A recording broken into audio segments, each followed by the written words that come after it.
One thing I ask a lot of the entrepreneurs that have found success, and I'm curious because you have 4 kids yourself, and I know it's a little bit ways away yet, but what is your opinion on college right now in this country? What is the importance of sending kids to college? Do they need to have a college degree to be successful? And how do you feel about that with your kids down the line? Okay, so I have 200 people that work for me directly, and a lot more, vendors and whatnot. We do not ask where people go to college. We don't care where you went to college. If you have a lot of college, we kind of have a red flag of like, why did you go to so much college? College is necessary for the professional, aspect of our society, doctors and lawyers. And my wife's a veterinarian; she's highly educated. But for the most part, college, and I think by the time my kids get to college, it will be even less relevant. Google and Facebook don't even require a college education anymore. We definitely don't.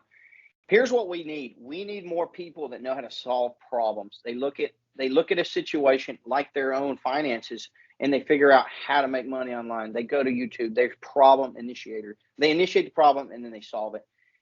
They're humble enough to accept wisdom. They're secure enough to receive instruction. Those are the people that will excel and be the next millions and billionaires. And in fact, I would argue that they already are.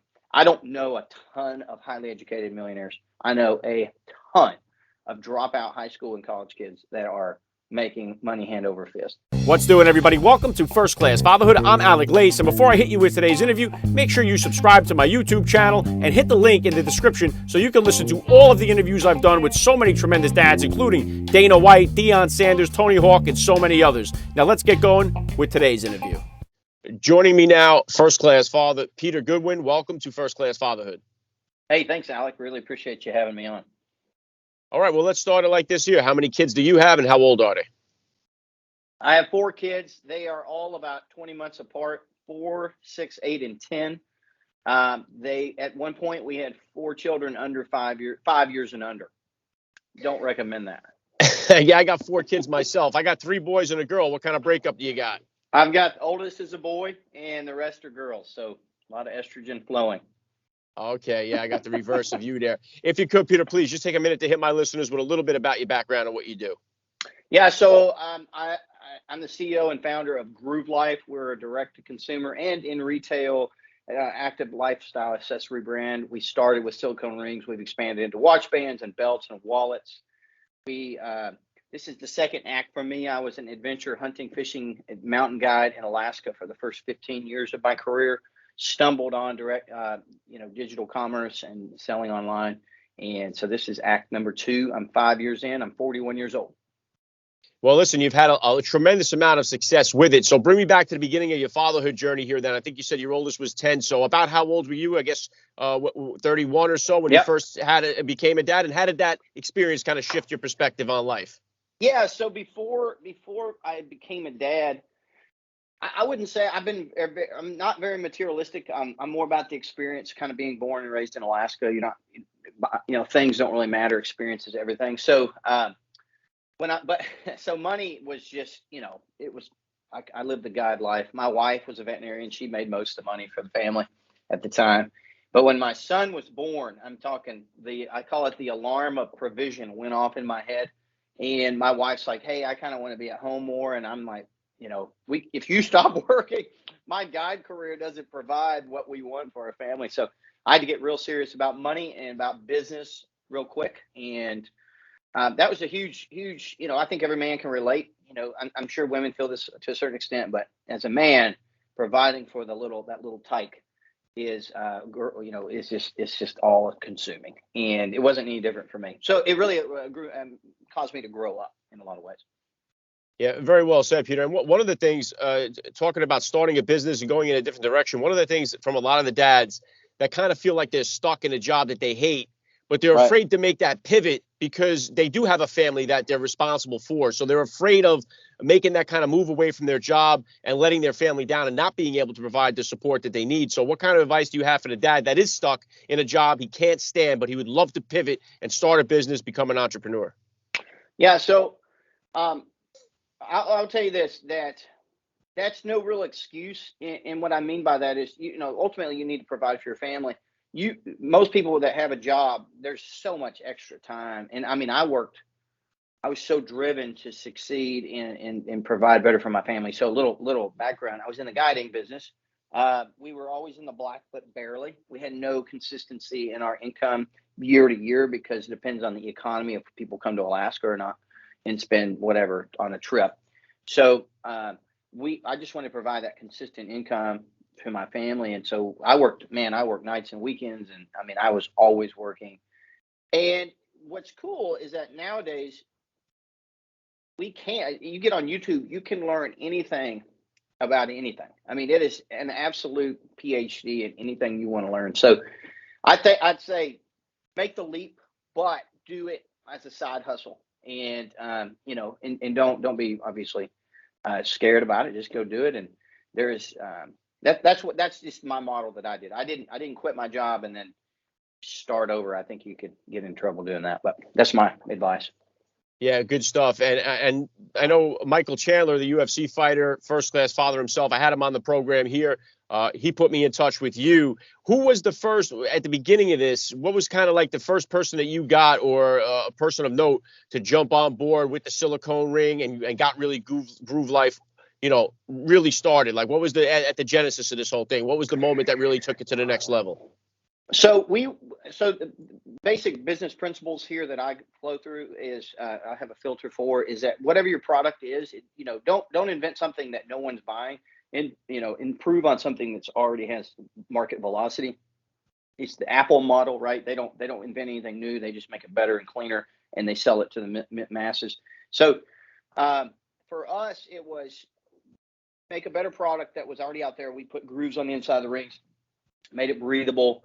And then we sold it to an underserved niche, right? So at that time, there was other silicone ring brands, and we served the hunting, fishing, outdoor mountain climbing community. So when we partnered with, wasn't necessarily an influencer, it was other brands licensing through Cryptech, Mossy Oak, and Realtree, and these other brands. And then we went NFL, NCAA. So the premise is, who has your audience? And how do you partner with them to expose your brand to that audience? Because they've done all the heavy lifting, building that brand, that audience. How do you do that? And so those partnerships with those companies really helped us go to the next level. And then secondarily, expanding outside of rings into belts has been a big jump for us. Yeah, very cool. And let me bring it back into you as a dad here for a minute. Like I said, I got 4 kids like you. For my wife and I, going from 2 to 3. That was the most difficult challenge for us as far as the number of kids that we had. That first year of having 3 kids felt like one long day continued. What would you consider to be the most challenging for you as far as going from which number of kid to which? Yeah, 3 to 4. Everybody says, hey, once you have 3, 4 is no problem. It's a lie from hell. 4 was the atomic bomb, that came in. Just because we had so many, in a short amount of time. So I'll transition here with the family is that there's, I follow a guy named Josh Straub. He has a business called Famous at Home. And that's my KPI for life is I really want to be a good dad and be a good husband. We can make money and do all these things. But when we're laying on our beds at 80 years old and we look back at our life, we are not going to be thinking we should work more or we should make more money. We're going to be, did we engage with our children? Did we provide a safe emotional space for them? Those are the things kind of that I filter my decisions through, even when we were broke, right? I mean, 6 years ago, we were pretty much broke. And now that our financial situation has changed, my real KPI for life hasn't. And I always say when we die within maybe 30 years, nobody will remember who we are. Our grandkids maybe have distant memories, but everything we work for will go to nothing except for the relationships we built in this life will carry on through forever. And you can change the trajectory of your family's lineage in life for generations if you are a hero at home. And so that's what I'm passionate about. That's why when they reached out and said, the Fatherhood podcast, I was in because I love talking about this more than I do business. Yeah, I hear you on that. I'm the same way. And I wanted to jump on one thing that you said before about how now on YouTube you could get a PhD in just about anything. I find that to be true as well. I mean, I had a side hustle with a vending machine business that I started up, and when something went wrong with the machines, I was able to just go on YouTube and find out how to make the fix. And one thing I ask a lot of the entrepreneurs that have found success, and I'm curious because you have 4 kids yourself, and I know it's a little bit ways away yet, but what is your opinion on college right now in this country? What is the importance of sending kids to college? Do they need to have a college degree to be successful? And how do you feel about that with your kids down the line? Okay, so I have 200 people that work for me directly, and a lot more, vendors and whatnot. We do not ask where people go to college. We don't care where you went to college. If you have a lot of college, we kind of have a red flag of like, why did you go to so much college? College is necessary for the professional, aspect of our society, doctors and lawyers. And my wife's a veterinarian; she's highly educated. But for the most part, college, and I think by the time my kids get to college, it will be even less relevant. Google and Facebook don't even require a college education anymore. We definitely don't. Here's what we need: we need more people that know how to solve problems. They look at a situation like their own finances, and they figure out how to make money online. They go to YouTube. They're problem initiators. They initiate the problem and then they solve it. They're humble enough to accept wisdom. They're secure enough to receive instruction. Those are the people that will excel and be the next millions and billionaires. And in fact, I would argue that they already are. I don't know a ton of highly educated millionaires. I know a ton of dropout high school and college kids that are making money hand over fist. And in the tech industry, I mean, all of the main tech guys all dropped out of college. So I think college education is good if you know where you're going. If you're going for a communications degree or an MRS degree or to a party degree, you're really cheapening your prospects in life. I think you'll be very disappointed with how things are going to turn out in the new world, especially Web3 and everything that's going on. Yeah, I agree with your philosophy there. And it's funny because it seems like most of the people that recommend you go to college are people that are working jobs they don't like.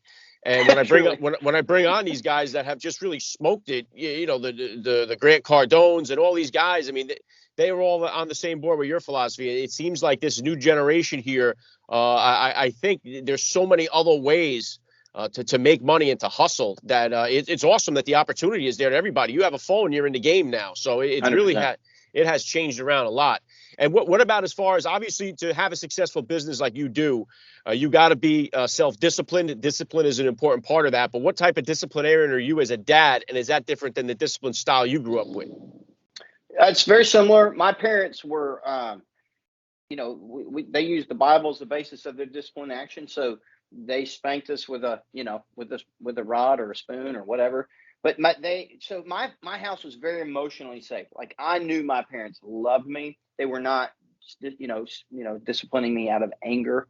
That's what I strive to as a dad, is never discipline out of anger. And that's hard. I mean, you got 4 kids screaming at you, and they're yelling, they're, hitting each other with the thing. It's just kids. Like they're just being crazy. Especially if you're working from home, it can be a very big stress. But I always try to surround myself with successful people. So I have very successful families. When I say successful families, like their children are who I want my children similar, to end up like. And their big advice is just never discipline in anger. So whether it doesn't matter how you discipline, in a sense, it really matters. Is your house an emotionally safe place? And I'm reading this book. It's an amazing book. It's Hold Your Children Close. But it's the psychology of your child comes out of the womb looking to orientate itself. Where's north, right? And the parents, they cling to it just like a duckling does. Boom. A duckling will imprint on a dog. It'll imprint on anything. The child's the same way. Imprints on his family. The reason we lose our children in middle school and high school is they start to orientate on their peers instead of the family. And a lot of times it's because the family unit is not safe emotionally. So they're looking outside of that. So that's my goal as a father. As a disciplinarian, there is right and wrong, and absolutely. But we try to discipline in love and then maintain that safe emotional space. So I'll give you a real quick story. My dad used to, he'd spank us. He would never spank us in the moment. He would send us to our room for 10 minutes. Everybody calms down. Come in. What happened? Yes, I agree. I was wrong. We would have a spanking. And then he would leave. He would come back in and he would hold me and tell me I was a good boy, but I chose to do a bad thing.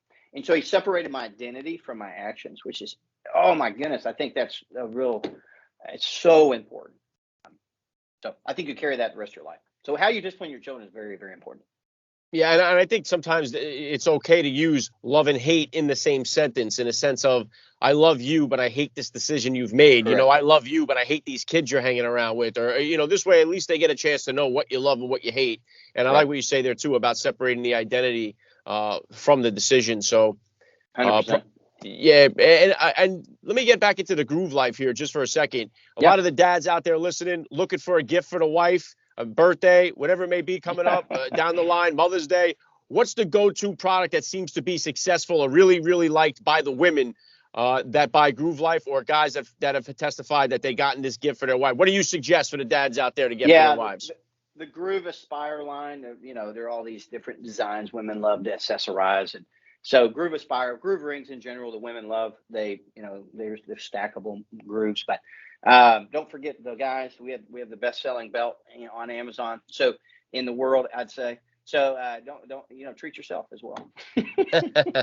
Yeah, and what about for the future here, Peter? What kind of plans or goals? What kind of, you have new products in development here? What's the goal? What's the future here at the Groove Life? Yeah, our desire is to be the Patagonia of accessories. We don't have any private equity or any funding behind us. We're kind of captains of our own ship. We are having a ton of fun. Like I said, we could outsource most of our employees, but we don't. We love people, building a culture here in Tennessee around our products and adventure, and aspiring people to adventure, reflecting God and how we are excellent in what we do. Those are the things we want to groove into. So we want to own the accessory space, high quality products. We're having a lot of fun and making new products and making money. Yeah, awesome stuff. All right, last thing I want to hit you with here. I love to ask all the dads that I get on the podcast, what type of advice do you have for that new dad or for that about to be father who's out there listening? Yeah. So that's really interesting. If I'm looking back and going to give myself advice, it would be the pressure's about to intensify with, you know, as a human being and your responsibility for another human being. And that is by design. So embrace the stripping away of self and be who you wanted your dad to be. If your dad did not give you a great example of who you could be, assess that, look at that, find a coach. You know, it doesn't have to be a professional coach. Find other families that are successful, ask them how to be a good father. And you can change the legacy, the dynasty of your family trajectory. But the pressure's good, and just embrace it and find wise people to go with you on this journey, because it's a journey. As you know. Yeah, very well said. I love the message. It's been a lot of fun for me. I got to say, Peter Goodwin, you're a first class father all the way. And thank you so much for giving me a few minutes of your time here at First Class Fatherhood. Yeah, thanks, Alex. Really appreciate it.